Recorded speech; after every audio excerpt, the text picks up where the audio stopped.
ఇది తమిళ్లో కొంత నేను చెప్తాను, దీన్ని కరెక్ట్ అయితే మళ్ళీ సార్ మీరు కరెక్ట్ చేయండి. அதையோ இருட்டு,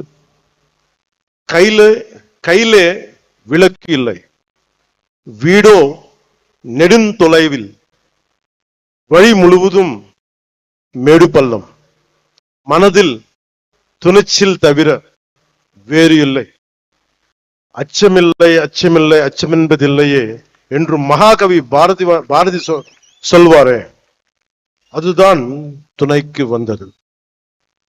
அச்சமில்லை அச்சமில்லை என்று நம்முடைய பாரதியார் இருந்தன. ஆனாலும் தைரியம் ஒன்றே அதை கொண்டு அந்த இடத்தை சேர முடிந்தது. அதைத்தான் அவர் அச்சமில்லை அச்சமில்லை அச்சமில்லை என்பதை தைரியத்தோடு நாம் செய்து கொண்டால். నాకు మురుగన్ చూపించిన దారి, ఆయనకి నా మీద ఉన్న అపారమైన భక్తి. ఆయన చూపించిన దారి ఏంటంటే ధైర్యం, వీరత్వం, ప్రేమతో నిండి ఉంటుంది.